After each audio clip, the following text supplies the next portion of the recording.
to me, we bridge, like, as lesson coaches or team coaches or whatever, we bridge the gap between like the parent and the player.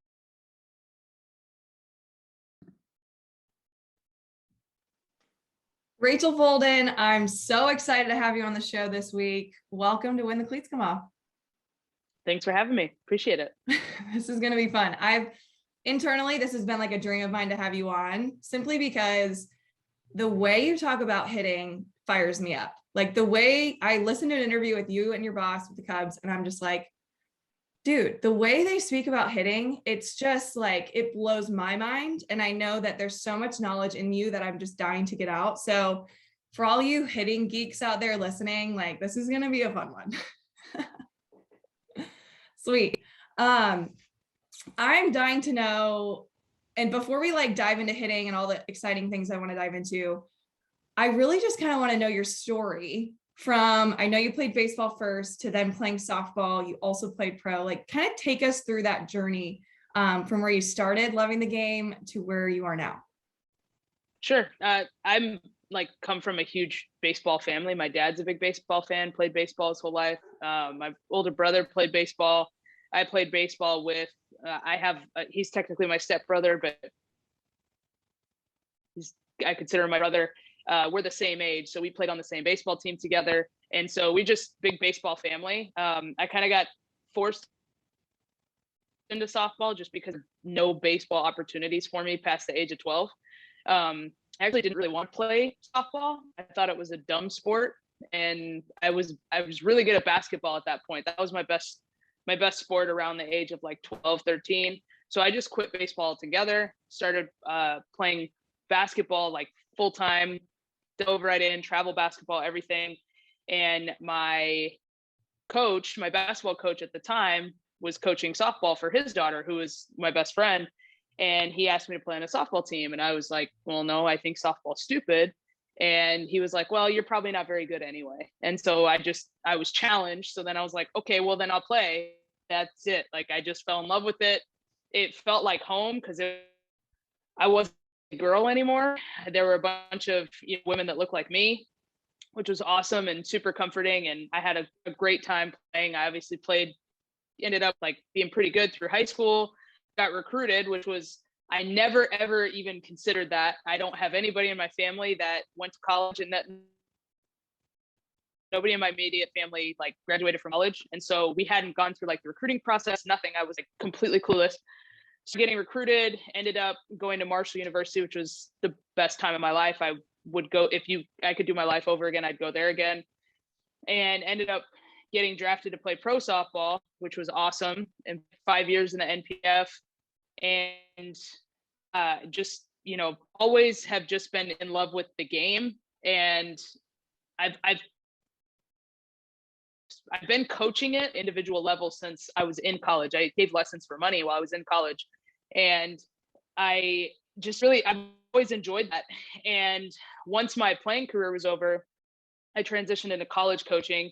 I coached at Holy Names University, which is a tiny, tiny little school in Oakland, California. And which was cool because I got to move close to my mom. My mom lives in the area, and we were right next to each other a year. It was great. And then I ended up getting the coaching job at Valparaiso University in Indiana, which is how I ended up in Indiana. And I enjoyed college coaching, but I hated recruiting. Like, that was the least favorite part of it. I like coaching, but I hated sitting in a field all day watching, mostly bad softball to try to find a good player. And then just like not sleeping in my bed every night. And that was just a part where I just hated it. And I had moved around so much, like going off to college, coming back home. My parents, my mom sold her house in between, like while I was in college. So we had to move, and there were this big, like, I was just moving constantly. And so I didn't want to like travel anymore. So I just started giving lessons, and I realized how much I just loved it and how much it gave me the freedom to just like learn and experiment, right? Without the risk of somebody firing me, or, I guess individual clients can fire you, but it's not like I'm going to lose my entire salary if I don't win, So it gave me freedom to experiment and to explore and to really dive into things that I wish I had when I played. And so I just gave that full time. I did that for like 10 years. And then this opportunity with the Cubs came along. Before I got hired, about a year and a half before I got hired, I got introduced to Justin Stone, who's the president of Elite Baseball. Mm-hmm. And he was a consultant for the Cubs at the time.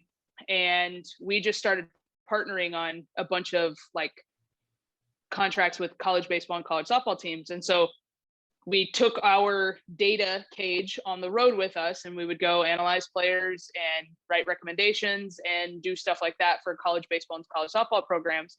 And then he ended up getting the position for the director of hitting for the Chicago Cubs.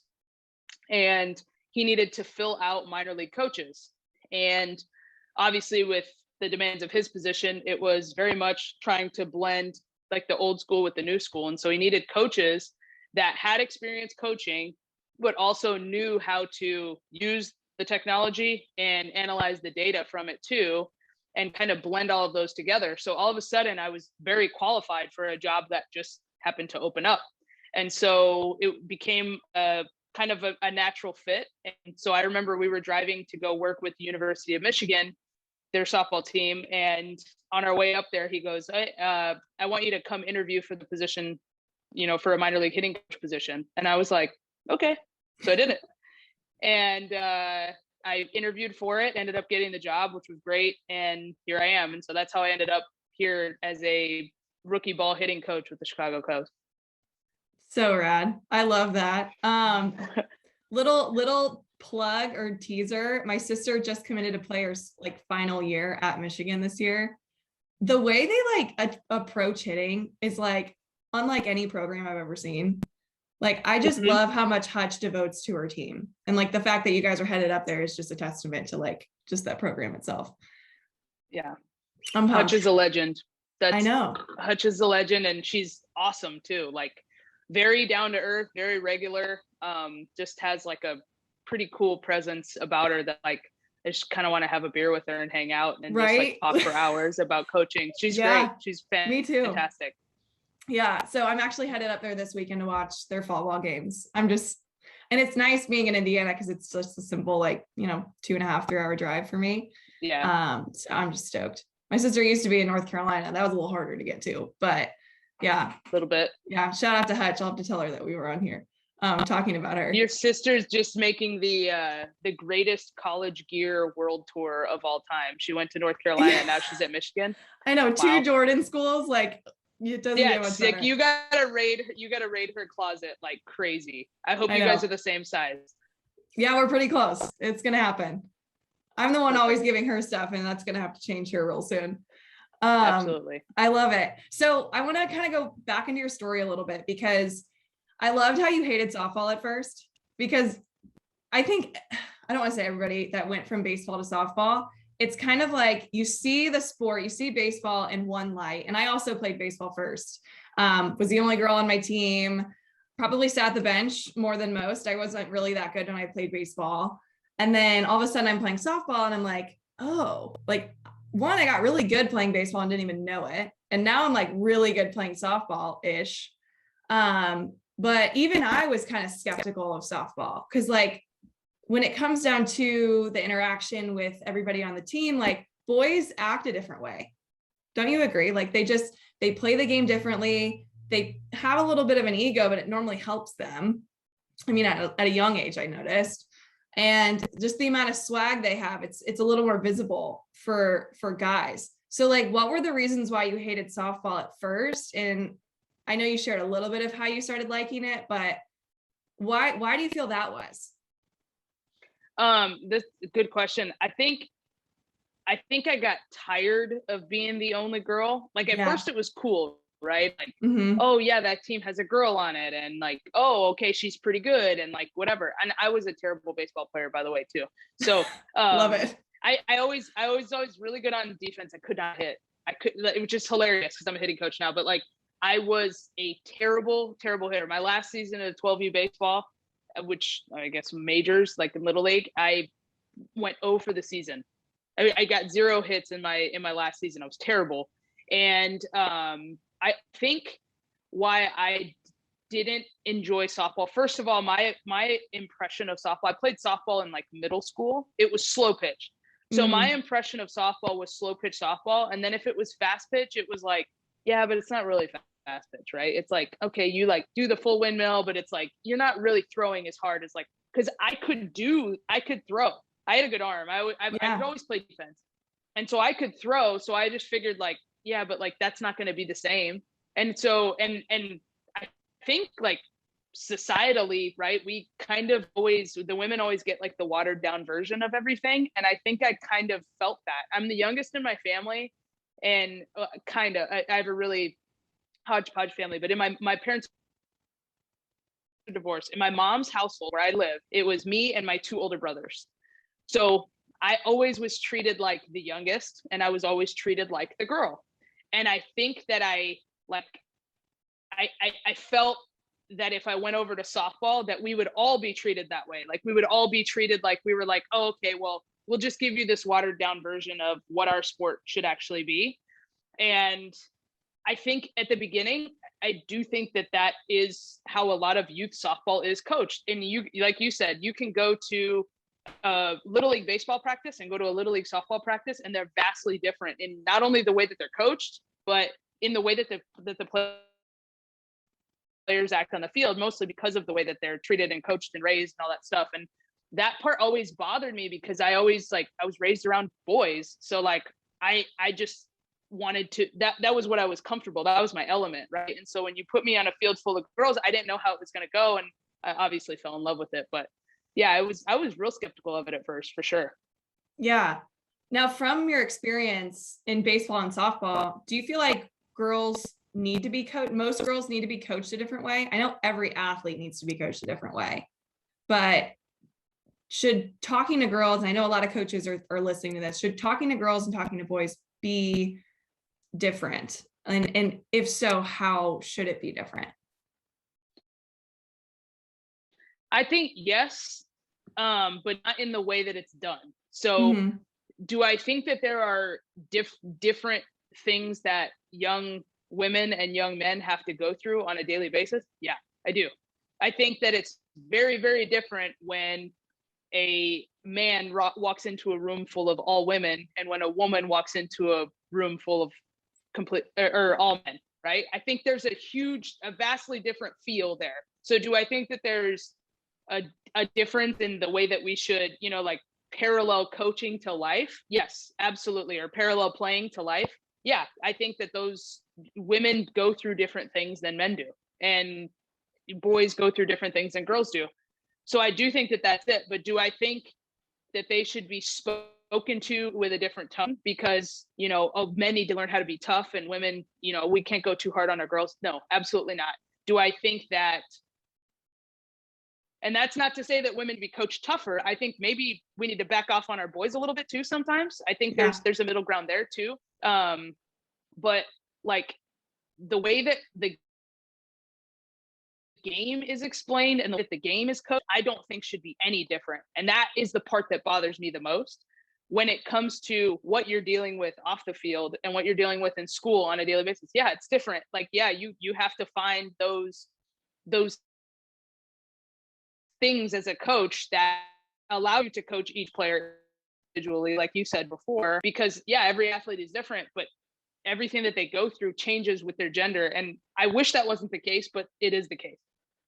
Yeah, that's so well said. And I totally agree too. I think, I don't want to say some coaches are being soft, but I do think that soft is like, I don't really like that term at all. I don't know why I just said it, but I think there is an element of toughness that I was grown up with. My dad coached me, and I'm one of the lucky ones who, like, if I wasn't the best player, I wasn't playing. But he coached me in basketball, and then he coached me in softball.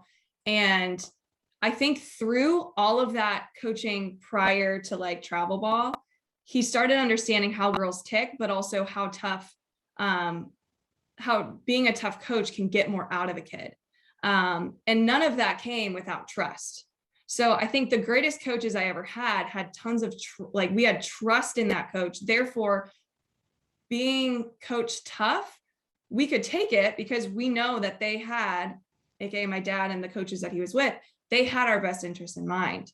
And we developed that trust. Therefore, being tough on us, it wasn't like an attack. It was just like, you're right. I did screw up there. Like, okay, let's figure this out. Let's work on this. So how big do you think the trust element is for coaches to have with their players? Oh, it's huge. I mean, if a player genuinely, like, people are really, really perceptive creatures. And I don't think, like, especially kids, I don't think we give kids enough credit for how perceptive they are. Kids can tell when you're full of, for lack of a better term, when you're full of shit. Yeah. They can tell when you're just saying stuff and you're being disingenuous versus when you're telling them something because you care.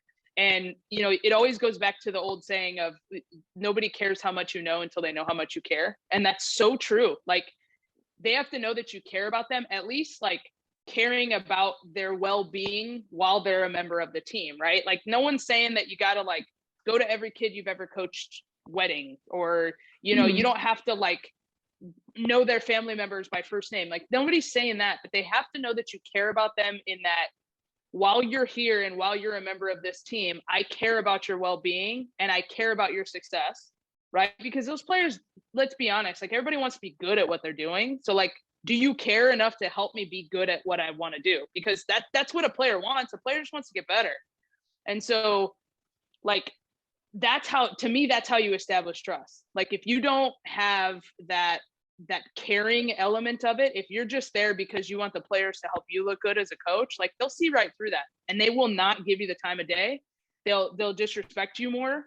They will roll their eyes when you talk. But if you want, you can coach them tough as long as they know, like, okay, like, when coach talks, like, I know they got my back. Absolutely. I think that's huge.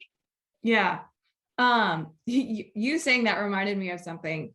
Do you ever get parents that is, because you own this facility in Indiana, and I know you work with youth athletes. Do you ever get parents that are like, well, they're not listening to me anymore, so I brought them here? You get that? Oh, all the time. Yeah. For a while, it was like, oh, that's really sweet. Like, you're thinking of me because, you know, I can connect with your player. But this podcast, When the Cleats Come Off, was made so that parents can have a better relationship with their athlete. I was blessed with a dad who like would do anything and everything to help me as long as he could. And then he did have to hand me off to somebody because he kind of ran out of knowledge. And it was just like, okay, if you want to play college, like, let's be coached by a college coach, you know?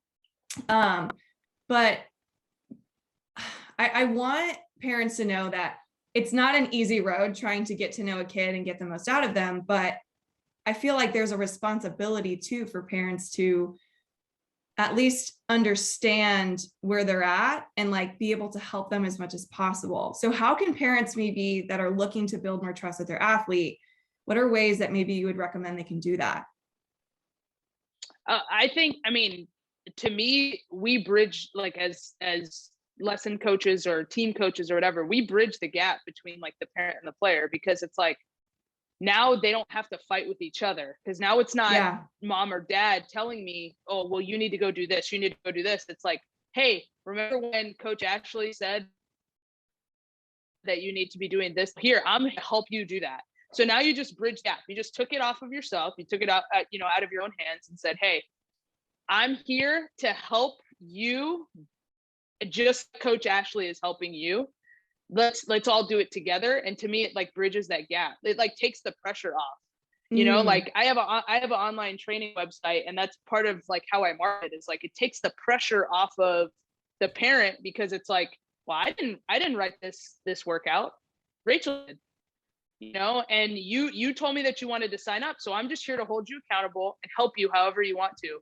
But it's no longer me telling you what to do, because it gets old, you know, like, obviously kids, going back to the care question, kids know that their parents care about them. They're not like, of course your parents care about you. They're paying for you to live on this earth, right? We're putting a roof over your head. We're paying for you to live.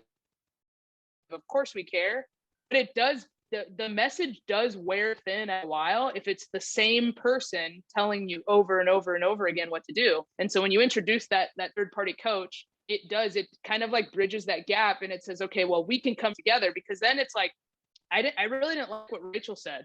that was kind of weird. Yeah, you know what? That is weird. I didn't like the way that felt either. Now we're coming together and finding some common ground. And now Rachel's the bad guy, which is totally fine. That's part of a coach's job, right? Is like, sometimes we got to be, and sometimes we don't have everything. We don't have our stuff together all the time. So, yeah, I think it just, yeah, sure.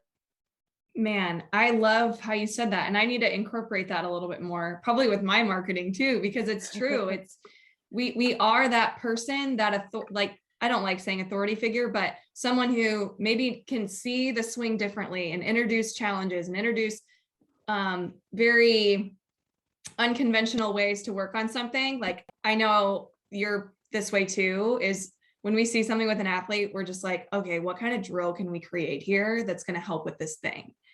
And like having that we introduce in a lesson, having mom and dad there, seeing, absorbing it, and probably getting more out of it than the athlete, let's be honest, can then go home and be like, hey, remember how uncomfortable that was? Let's work on mastering that at home. Let's work on, perfecting that movement. And perfection is probably a word I shouldn't use because perfection is not attainable. Right. But mastering that skill together so that next time you go see Rachel or next time you go see your coach, it's now like, okay, what new things can we dive into? It reminds me of like back in the day with my dad. Once I started going to an elite hitting coach, he came to every lesson. Like for the first 2 years, he came to every single one. He brought a notebook, was taking notes. He was actually in a cage next to us doing the drill too. Like it was just so fun because like he's learning alongside me. And I think there's a lot that parents can take away from that. It's like, show them that you're invested, because that built trust with my dad. But also, again, he's learning the verbiage and the cues so that I could go home and work on mastering the skill. And then we just keep building up from there. Yep. Yeah. Sorry. I think that's cool. I think that the kids that progress the best have the parents that are like, the kids that progress the best are the kids that have the parents that are the most invested and like are there. I hate when you go to a facility and it's like the parents area is like 100 yards away and like the lesson's going on over here. Like, there's value to that. Don't get me wrong. One of my, good friends, his name is Ryan Johansson. He coaches, he is a hitting coordinator in the White Sox organization. And he owns a facility in like Elgin, Illinois. And I know that they had kind of like a live stream so parents could watch their kids hit, but they couldn't be there. And I get the premise of that is it like, it opens up this like freedom of the kid can talk about whatever they want. And the kid, it's very player led and player driven, and they can just be free and they don't have to worry about the pressure. And that you and I both know there are times when that parent walks in the room and the whole dynamic changes because the kid does not want to upset the parent, disappoint the parent, look bad in front of the parent, whatever it is. There's this like demeanor there that like the kid just completely changes. But for the most part, if you can find a way to engage parent and get them on this learning process with you, then to me, that can only help the athlete get better, because who's going to work on it with them the other 6 days out of the week, right? You come to you once a week. Who's going to work on it the other 6 days out of the week? They're going to go into the basement or the garage or out to the field with mom or dad. They're not going to call you and be like, hey, can I get a virtual lesson the other 3 days out of the week when they go hit? They're not going to do that. They're going to go hit with mom and dad, and they're going to hope that you're going to hope that they work on the things that you wanted them to work on. And so to me, the more you can involve that the parent or whoever's bringing them, grandpa, grandma, aunts, uncles, I've seen big sisters, little sisters, whatever, whoever bringing them, that person is going to be the person that it's just as important to educate them as well. So if they're not going to be there, if you can't have them there, if you have one of those mega facilities that like, there's just balls flying everywhere and it's too dangerous for the parent to be right there in the cage, which you see that all the time, then you have to come up with a way to educate the parent as well, because that parent is going to have their kid's ear, whether you like it or not. So what about the parent that comes to a lesson and you can tell the kid is uncomfortable because after a bad swing, the parent has something to say. And it's kind of like, how do you deal with that as a hitting coach? Like, I am personally asking this question because I have my own way of going about it, but I'd really love to hear your perspective in that regard. So typically I don't handle it on the spot. That's typically something that, like, I always have to remember that they're a paying customer, right? They're paying me my time. How they choose to spend that time is up to them. So is it frustrating? Is it annoying? Do I know that it's not going to be an adequate training environment for the kid? Sure. But I let it go. And then trying to find a way to handle that, like outside of the lesson, be it like via text message or something like that. Like maybe if the parent goes to the bathroom or something and the kid kind of opens up to me about something, that might be something that I might use as like, hey, when you were in the bathroom, your kid said to me this, and this. And so maybe this is something that we could try. And sometimes it gets received really well. I would say 90% of the time it gets received pretty well. Yeah. And then there's 10% of the time where you can just tell that, like, the next time they come in, that parent is kind of pissed off at me for saying something, which is fine. But I really only mention it once. And unless something inappropriate is said, where I've gotten into it with parents before for just saying inappropriate stuff, like just where it's like, hey, you can't talk like that in here. Like, we can't have that. There's been instances like with that, but for the most part, parents don't realize that they're doing it.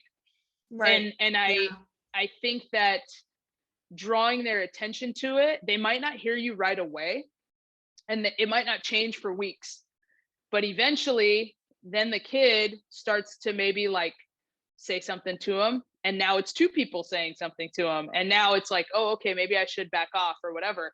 And I've seen some big changes with it, but I don't handle it on the spot, because at the end of the day, it's like, they're showing up every day, right? They're on time.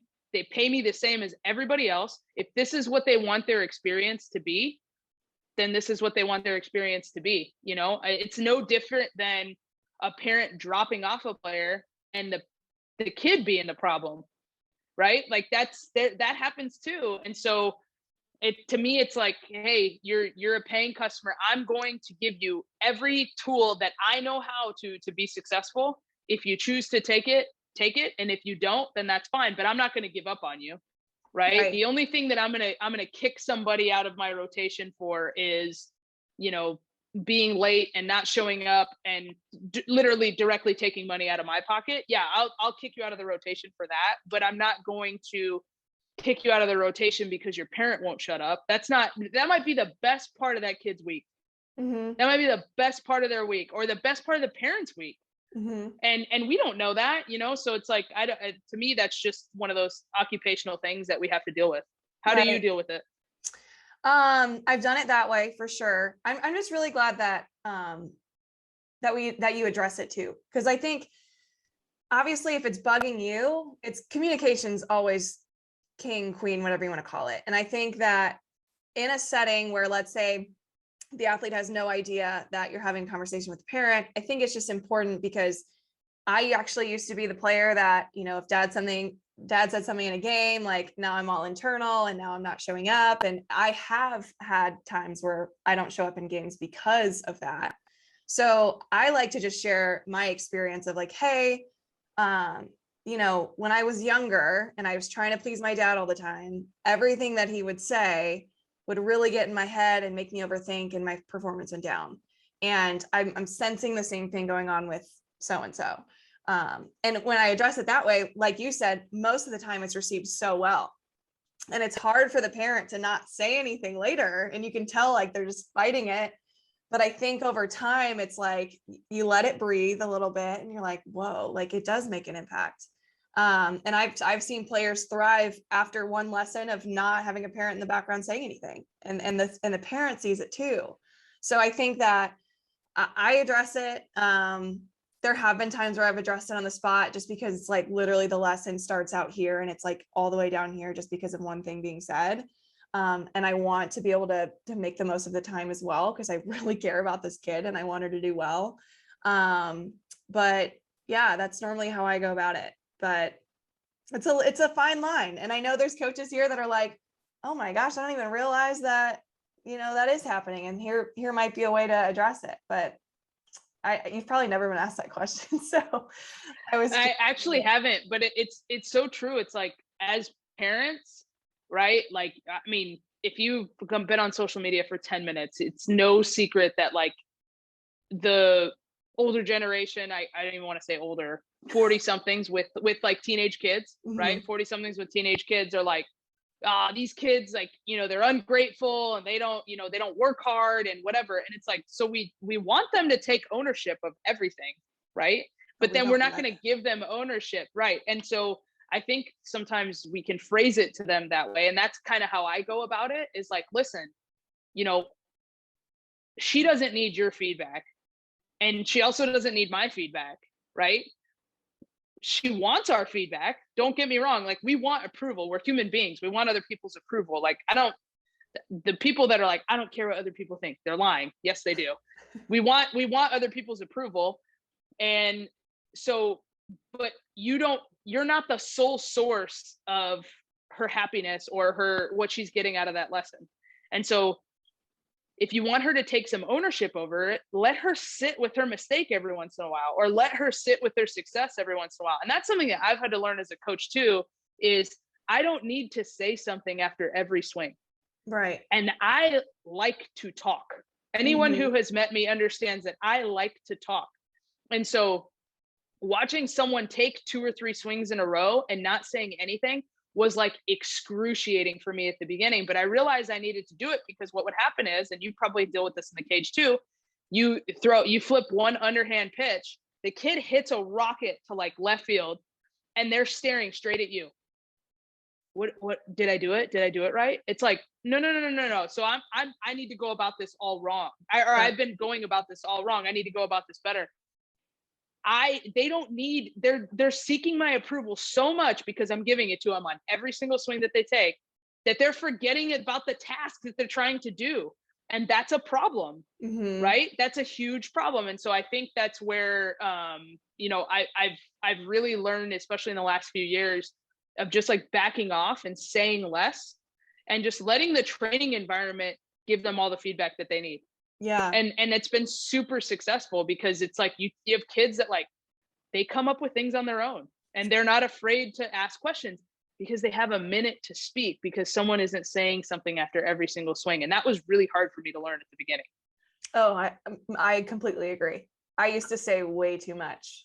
And now I think my best lessons are when I say barely anything, because they are figuring out their own problems. They are making adjustments on their own. And it's the best thing to see as a coach.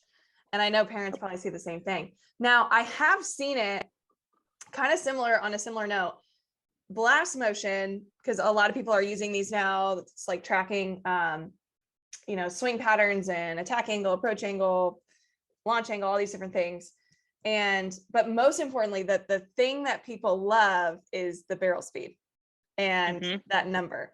And I've seen athletes that they've come to a lesson and they're hooked onto with the blast, and every swing it'll say their barrel speed. Like, and it starts to go, and I'm literally like going crazy, because I'm like, your kid is in a warm up trying to beat her barrel speed on her first 10 swings today. And like every single one, it's like, oh my gosh, I missed the mark. Oh my gosh, I missed the mark. Oh, that one was good. And I'm like, that's too much. It's like a coach trying to say too much. Don't you agree? Yeah. But I think you have to if you're going to use those data tech tools in your cage, which I obviously am a huge advocate of, right? You have to use them the right way. Every tool is good and every tool is bad. And so, and a lot of it's just the education with kids. Hey, I'm going to give you this tool to use, but like today's going to be an attack angle day, and we're going to work on, making sure that we're impacting the ball between 4 and 8 degrees. And, however we have to make that happen. And that just kind of turns their brain off. And also too, like, I mean, if you set up your blast thing too, you can set it up on, it doesn't have to show their barrel speed. You can turn that off.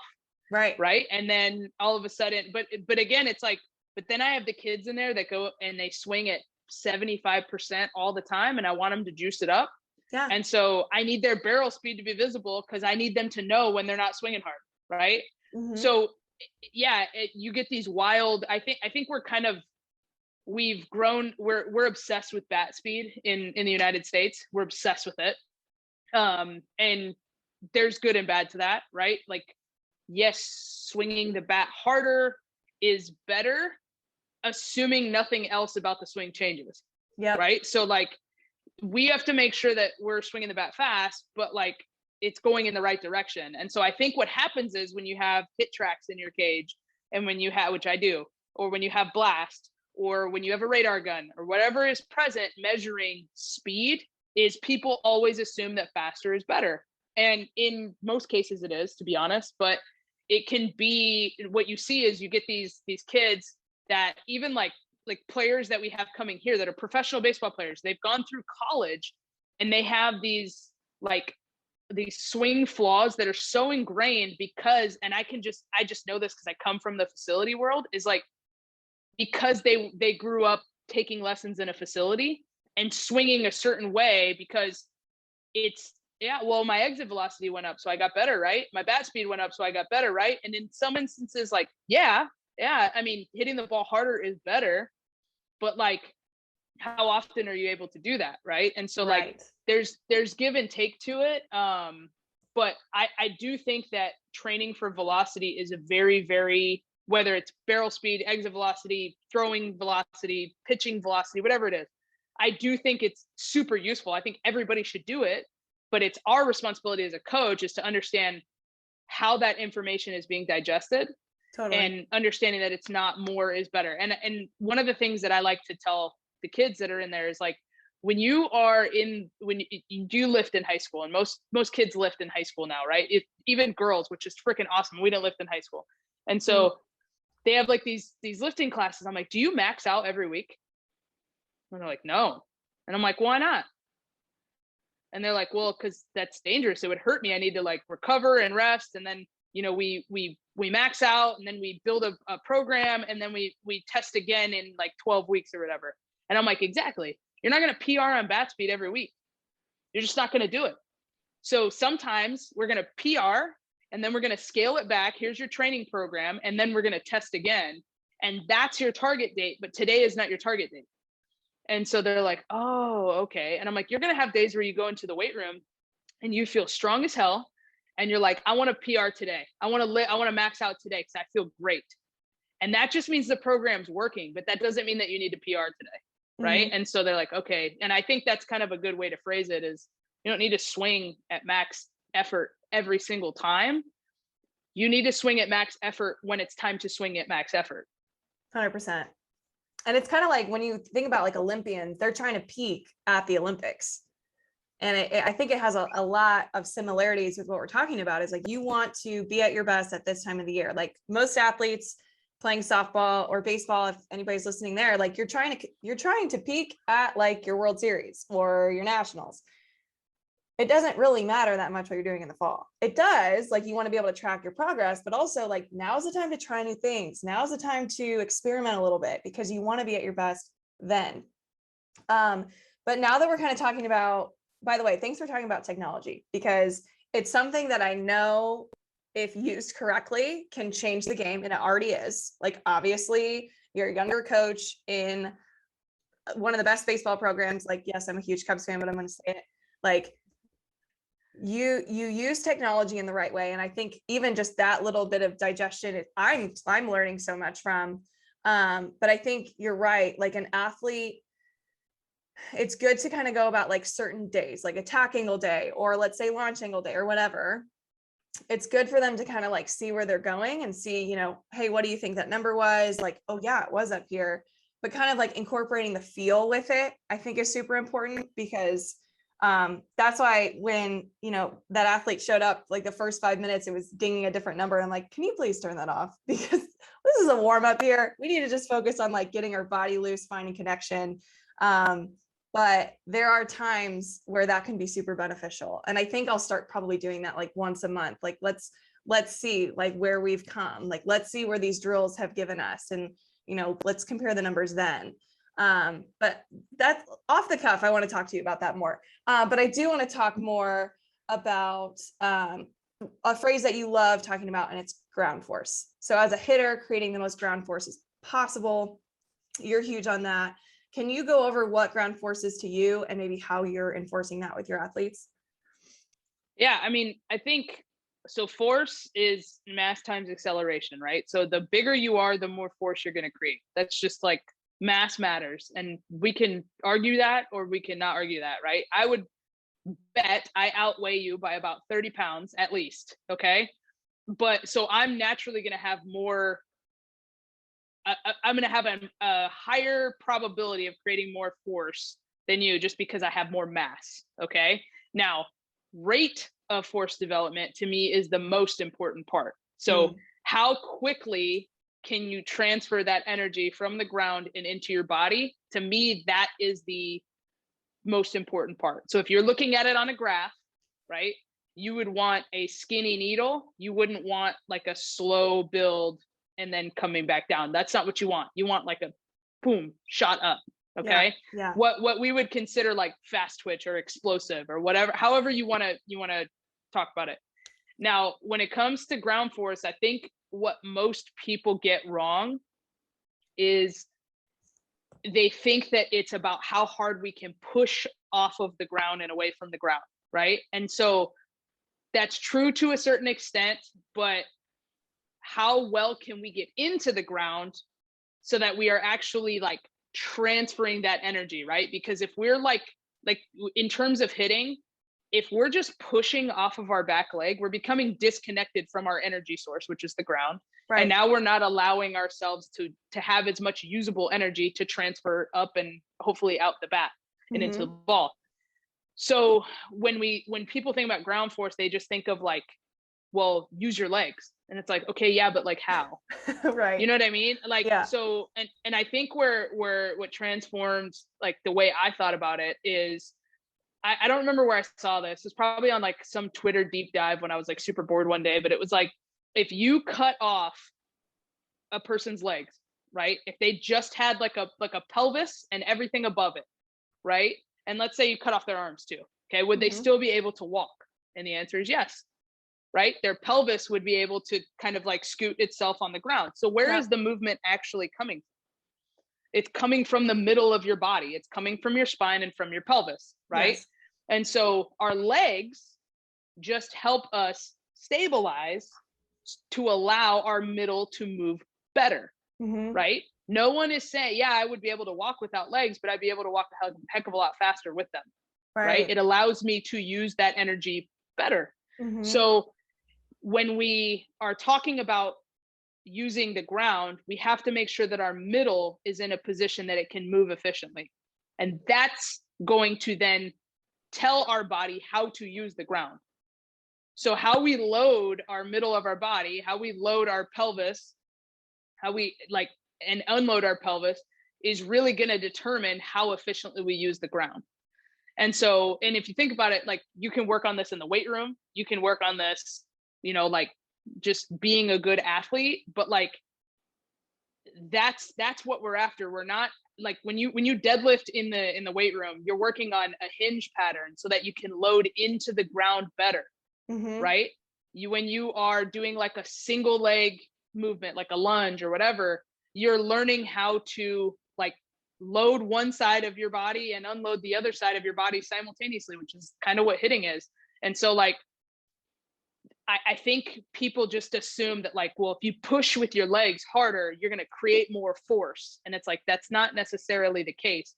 It's, am I putting the middle of my body into a better position to move more efficiently? Yeah. Oh, I love that. And I love that you brought strength training into this because that's actually what I studied in school. And when I started incorporating and thinking about like, how does the body move?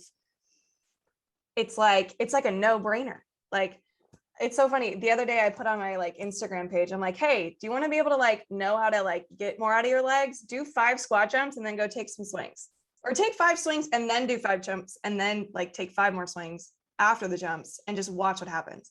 And people are like, their mind is blown. They're like, how was I that fast? I'm like, because you learned how to use the floor to create energy and you used it into your actual swing. So I'm kind of nerding out right now. I'm very much enjoying this. And I hope, and I know everybody else listening either is, or they're like, man, my kid's like 7. Like, what do I do here? She should not be deadlifting if she's 7 years old. But like, I like how you incorporated just lunges and like even just doing an air squat. Like that's just learning how to use that efficiently. I'm a huge fan of this. So back to the core. What type of, do you have athletes do core exercises when you work with them? If you do, are there specific ones that you use? Probably more obliques and stuff like that. Yeah, I think the big, like obviously here in professional baseball, we have a world-class weight training department. So we just defer to them. Like they're incredible. So I just kind of let them do what they do. In the facility, there's only so much I can do. Obviously, once a week of strength training is not going to get an athlete stronger. It's just not. Yes. So, you know, I try my best to defer them to the people who are tops in the field in the area. You know, you need to go see this girl or this guy, and they'll get you right, they'll get you strong, make you a better athlete, you know, whatever. But what we can do is we can activate. And so what I try to activate the most in terms of the middle of your body, so I'm just going between armpits and knees, right? The middle of your body is, I think where the lowest hanging fruit is anything that you can do to help them stabilize their turn. Most kids are over rotational. Mm-hmm. Most kids rotate too much, right?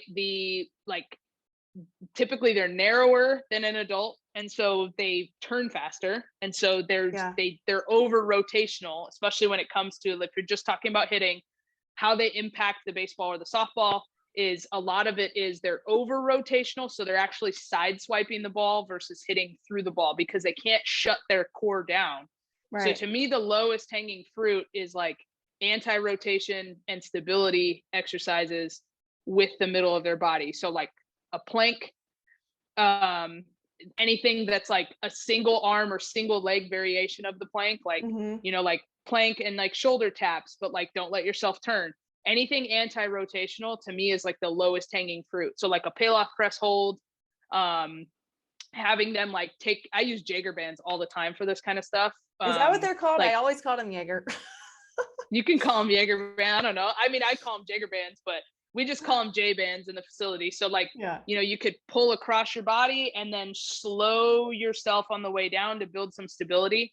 But like isometric holds, anti-rotation, anything like that to me is the lowest hanging fruit on how to get a kid better. Because if you're turning, everybody, I think we kind of, for the most part, like we understand how to turn fast. Mm-hmm. We don't understand how to stop fast.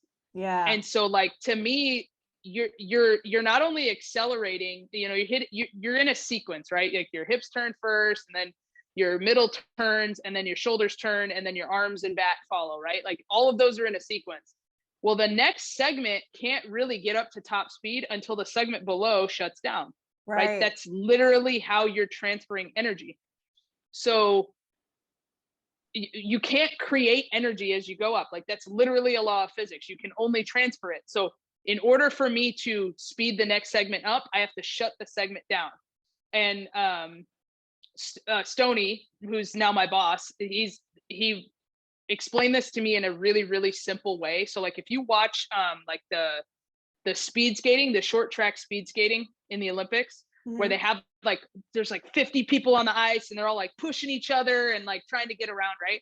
When you watch that the one skater skate up to the next person, push this skater speeds up and this skater slows down, because they have now lent the energy to the other player, and you can't create it along the way. You can only transfer it.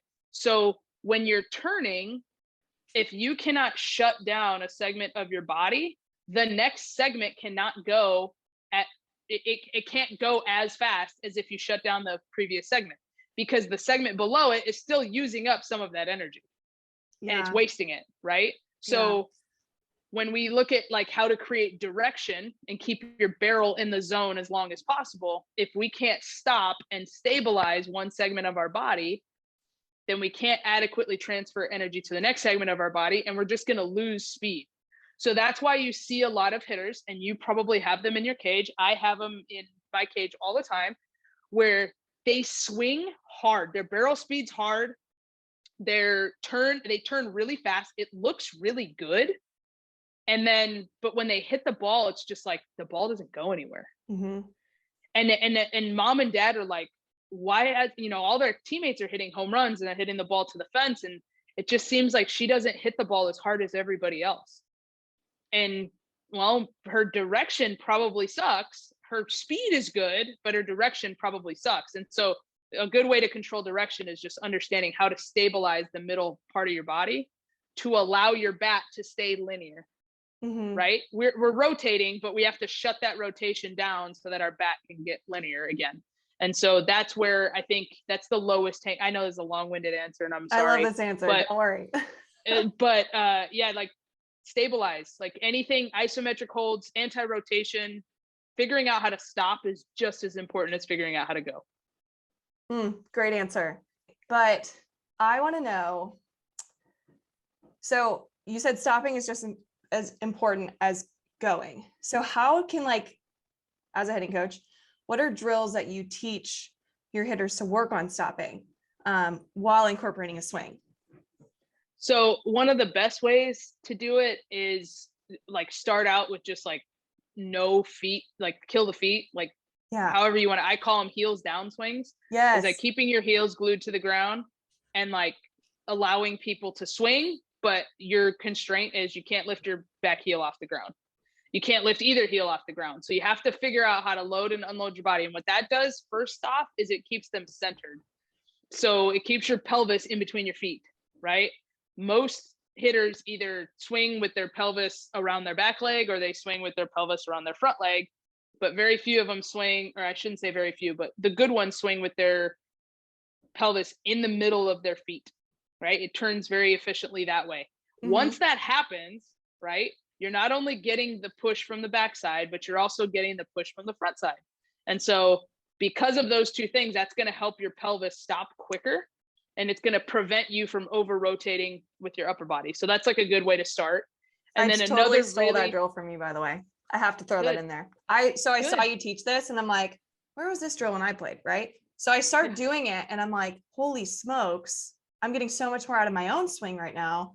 And then I started using it with my players, not knowing all of the things you just described now, but I feel like I've gained so much more knowledge just by you describing it. So that's an amazing drill. It's worked so well for my athletes.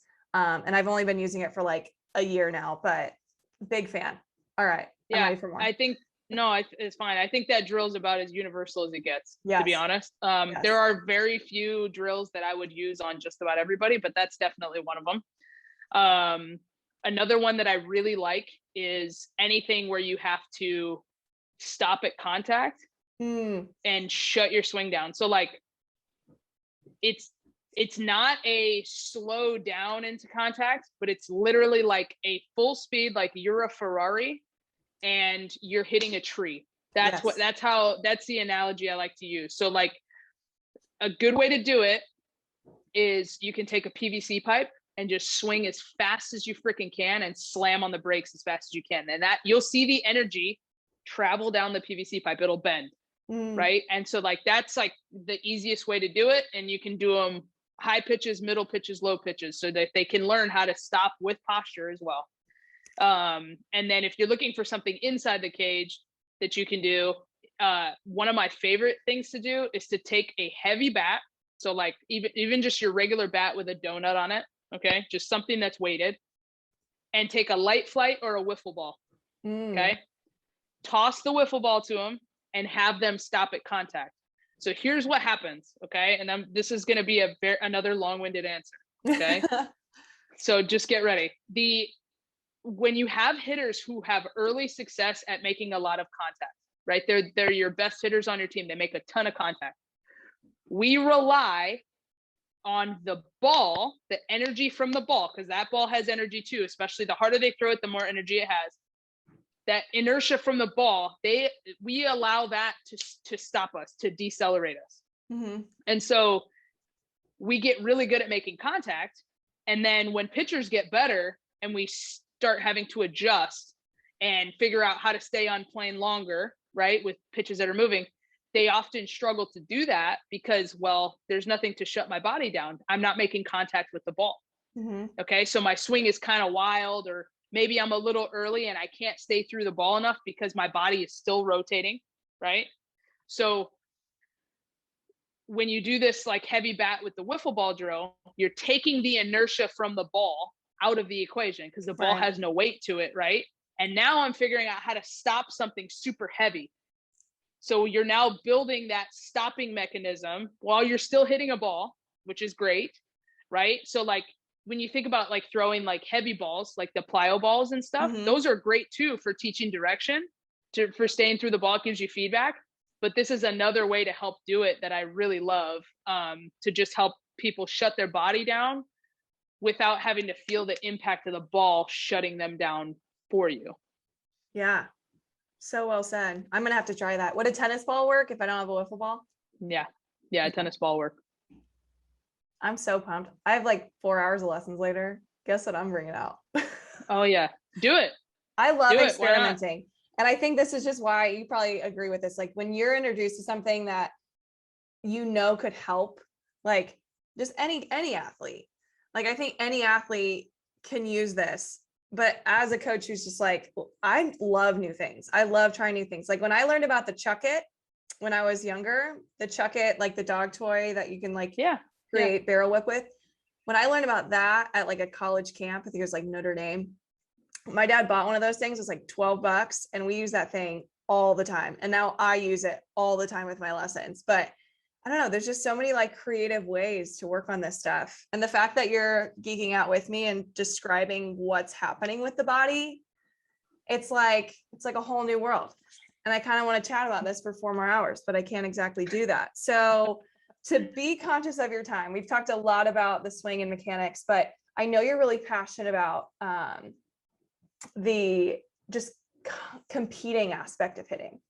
Like, and I'm huge on like the sports psychology aspect. I took a sports psychology class in college and it really changed the game for me when I learned, obviously I know the competing aspect. I've been competing at a high level for a decent amount of time, but when I learned the psychology of competing and competition and losing and learning how to lose, but fail forward, like I geek out about this. And I know you love talking about competing.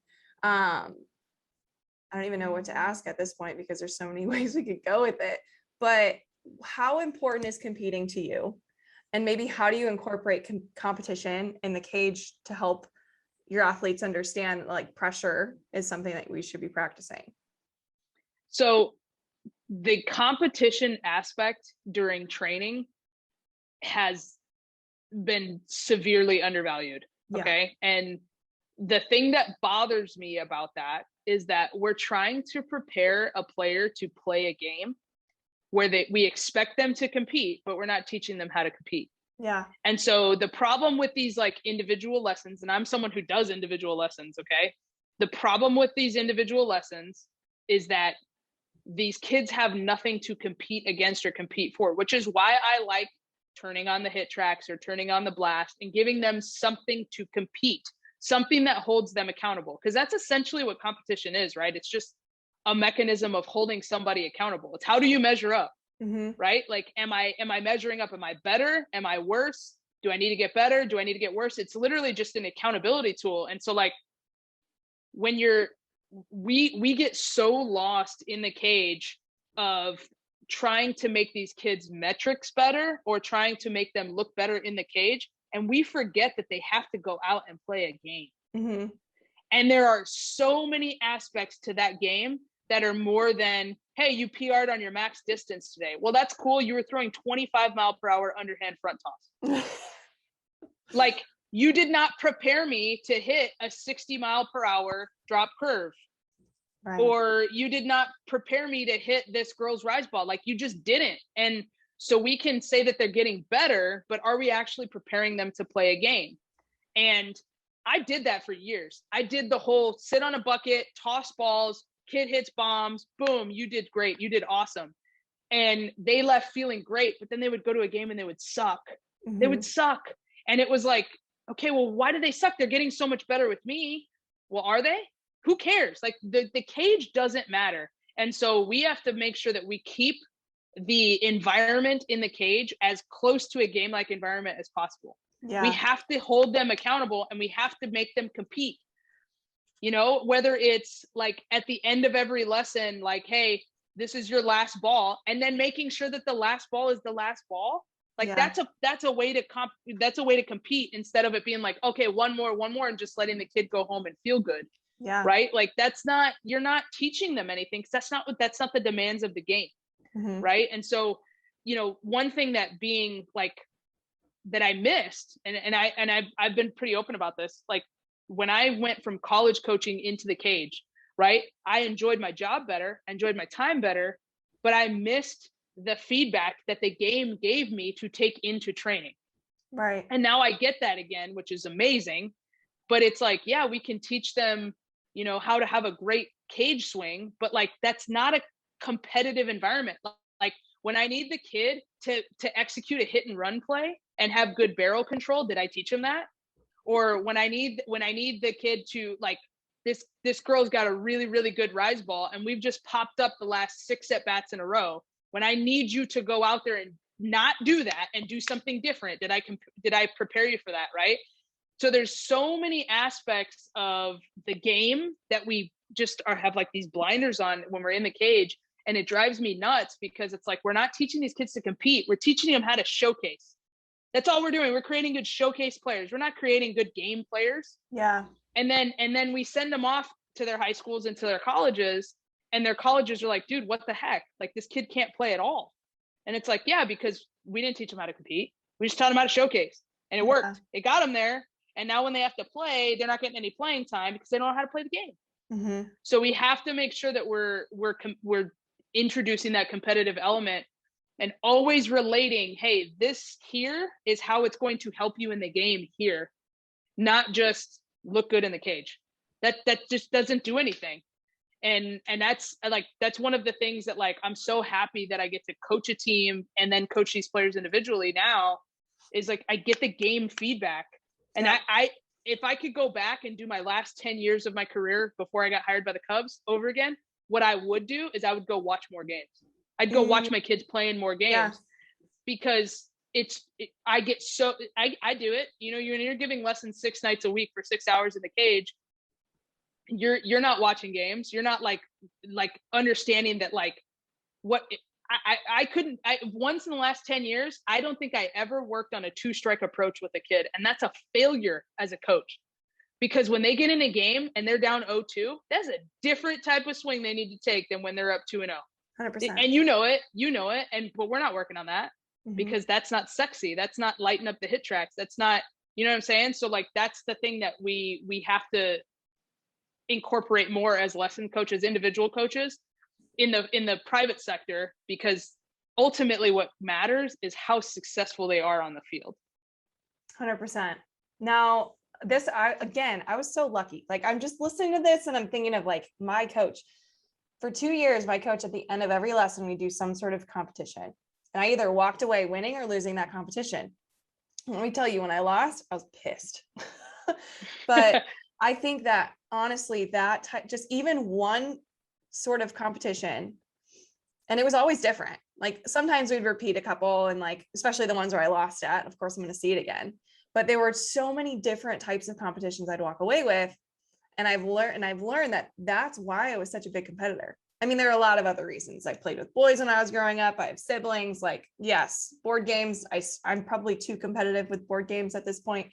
But I was raised. Yeah, I feel like I was just like raised with that competitive edge. But a lot of athletes might not be, or they're just not exposed to it at a lesson. So do you have, like, I'm totally putting you on the spot here, but like, 3 or 5 or competitions that maybe you'll do in the cage that's simple, but also like getting them amped up? I like to add punishments if they don't win, just to make them even more mad. But yeah, I like to do that too. The punishments are fun. I think the punishment that the way I go about it, at least, is like, we're all in this together. Like, we all have a consequence. yes. Right. So like, yes. if you like, okay, I need you to hit 10 balls, or I'm going to pitch you 10 balls. if you make good solid contact, and we'll define that as like, you know, if we have the hit tracks turned on, if you hit the ball above 60 miles per hour or whatever it is, right? And you hit 5 balls with solid contact, then I'll do 10 push-ups. But if you don't, you have to do 10 push-ups. So now it's like we're meeting in the middle, right? Now we're both competing. We both have skin in the game. And now it's fun because now I can sit there and I can talk crap to you. Like, like, you know, it's fine. You're just going to get buffed today. It's no big deal. You know, you start talking like this banter with the kids. But I think it like levels the playing field. And then like, or, hey, if you hit, I remember one day I had a lesson with this girl. She would drive down from Michigan every other week and practice. And she was awesome. And I still keep in touch with the family. They're great people. She's a great softball player. But for a while, like she just could not get the barrel through the zone. She was late on everything, right?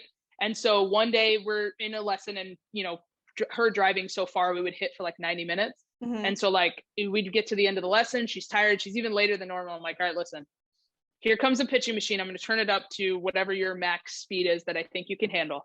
If you pull 3 balls, I'll buy you Starbucks. And she's like, okay. So she goes and hits 3 freaking lasers, doesn't pull one of them, but hits 3 lasers right up the middle. And I'm like, screw it. I'm buying you Starbucks anyway. Right. And so like, because it taught her something, right? So now she's like, okay, she struggled all day to like feel it and figure it out and like all this stuff. And then it's like, okay, I just introduced a reward. It's like, screw it. I'm getting it done. I don't care what I have to do. I'm going to get it done. Isn't that what playing in a game is like? 100%. You know, it's like, gosh, I'm 0 for 4 today, but like there's a runner on second base and we're down by 1. Like, I got to get this done. I don't care. I will try anything. I'm 0 for 4. I'll bunt if I have to. I'm the slowest person on the planet. I will bunt if I have to, but I'm going to get this job done. That's what competing is. That's what playing in a game is. And so like, there are times where you can introduce those things and really like amp up your training environment and like it because that is what it feels like to compete, is like, I might suck today, but I still have to go and grind it out. And so if we can create that in the cage, I think that just helps the kids get better faster. Yeah. And I think there's something to that with that player, because, you know, sometimes we like, it wasn't a great lesson. Sometimes we kind of like beat ourselves up and it's just kind of going downhill because we're only thinking about the mistakes we're making, blah, blah, blah. But literally just saying, hey, hit it right there. Don't think about how you're going to do it. Just hit it there. And obviously like Starbucks is on the line, so even better, right? She found a way to like make great contact 3 times without even thinking about how she was making great contact. Yep. And I think that's huge when it comes to hitting. It's like, how can you get your athlete to do something unknowingly, like subconsciously doing it?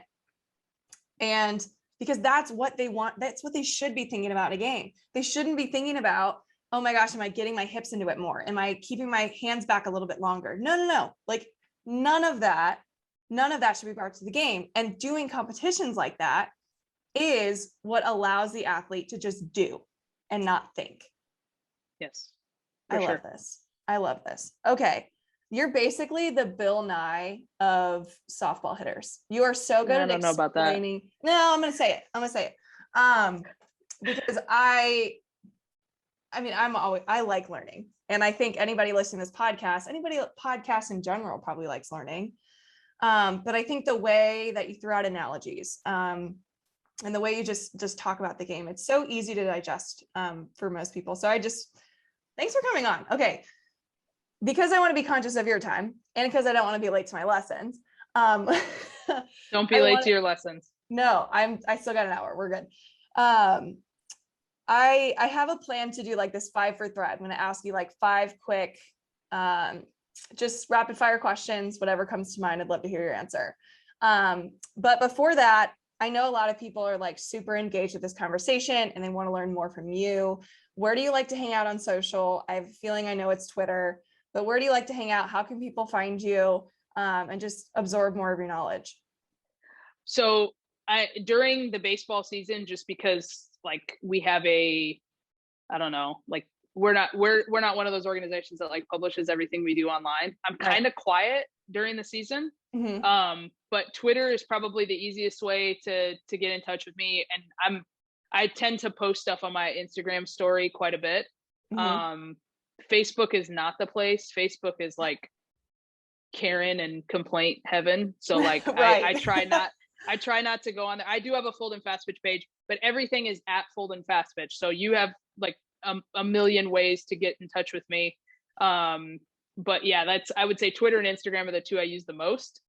And then there is so we're about a week away. So this is pretty cool. I'm going to use your podcast as a plug real quick, if Let's that's okay go. with you. I'm ready. Okay.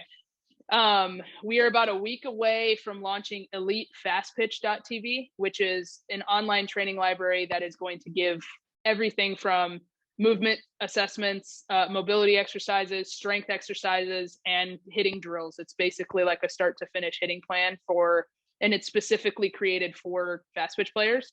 There are baseball products like this on the market. This is definitely going to be more geared towards fast pitch softball, which I'm really, really excited about, because we, again, like we talked about before, we get a very like watered down version of everything. This is as pro and as all encompassing as it gets. So I'm pretty excited to launch that.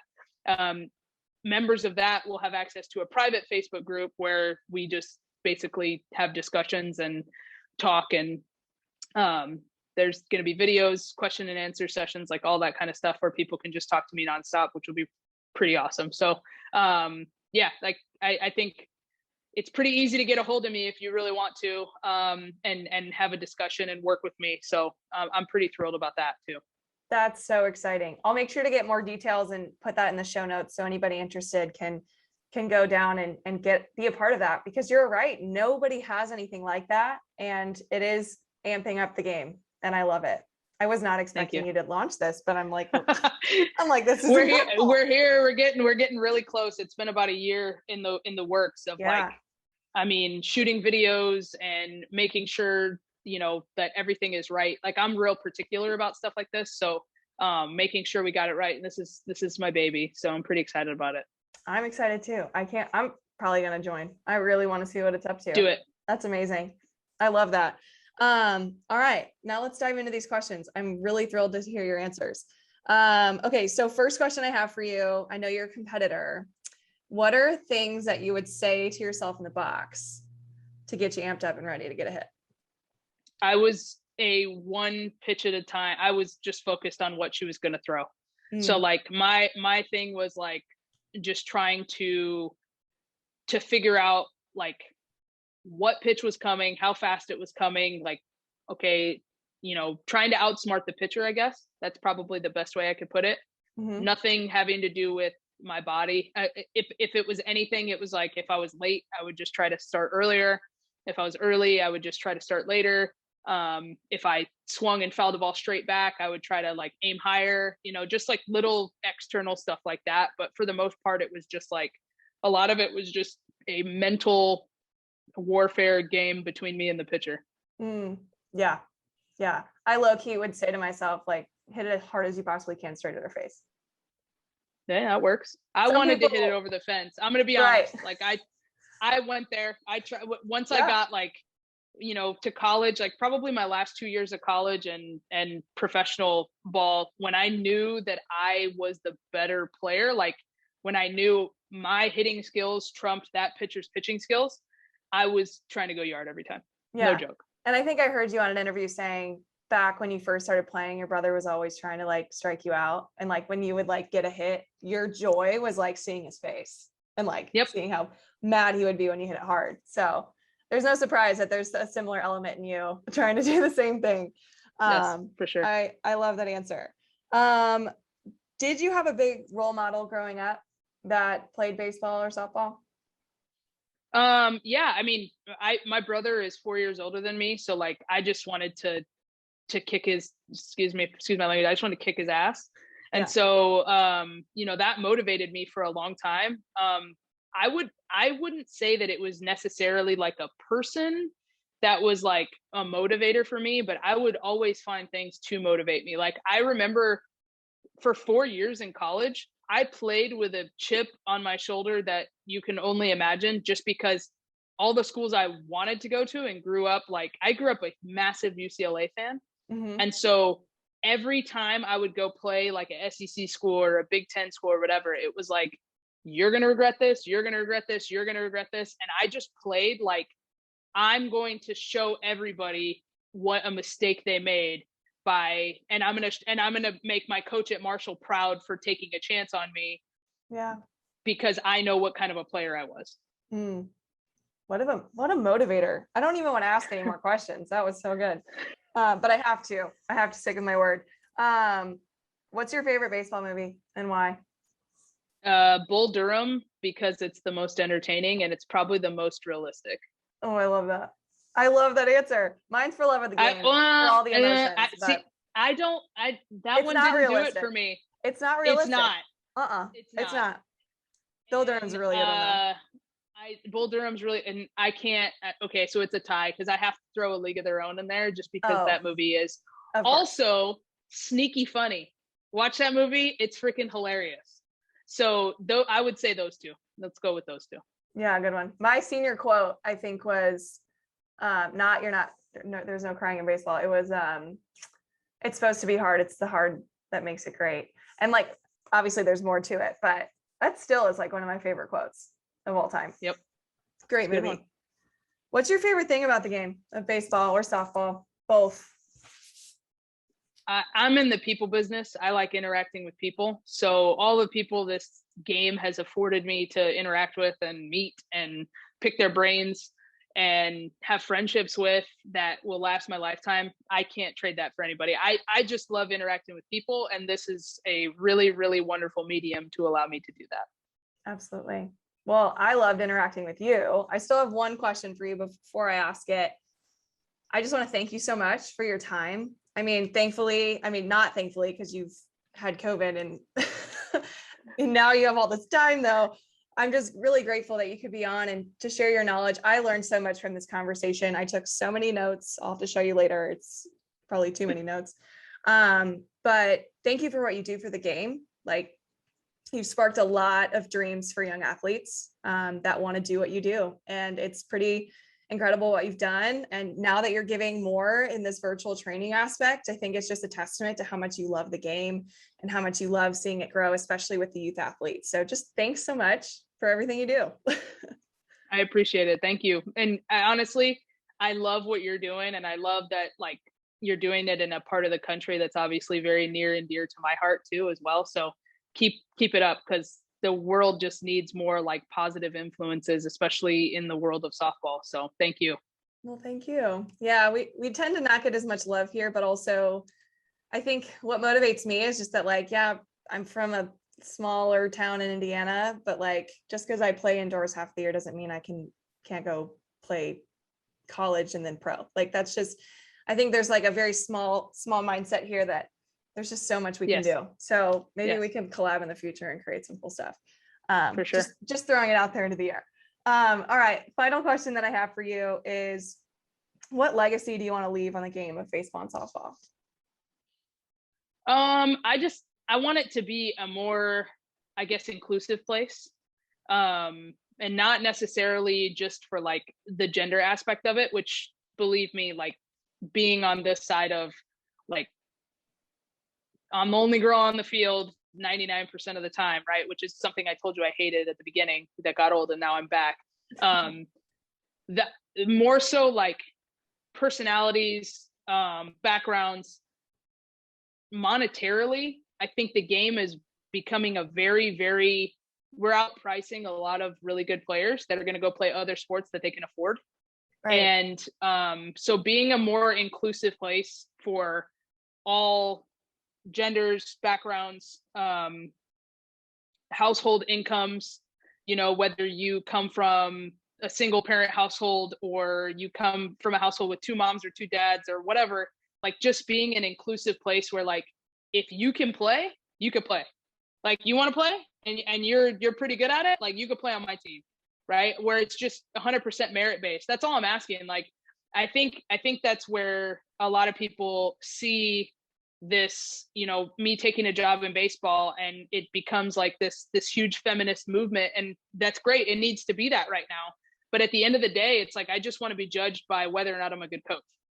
And that's all I'm asking for, is just a seat at the table and a chance to prove myself. And that's all sports really gives us. And so I really wish that it became a place where we gave more seats to the table for more people to show what they can do. And I think every year we go along, we're taking seats away and we don't realize that we're doing it, but we are. And I think most of that has to do with just the like income gap. Like you can't be like a poor kid off the street and play baseball or softball anymore. And that's a shame, because had I grown up in this world right now, I wouldn't have been able to play. Yeah. That's just my background would not have afforded me the chance to play.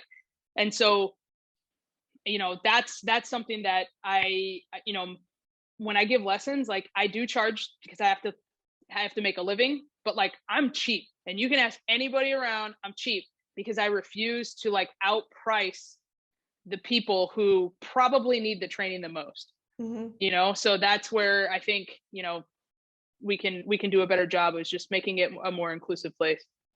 Well, you're doing a hell of a job of it now, and I'm excited to see where the game goes because of you. Thanks so much for being on. Thank you.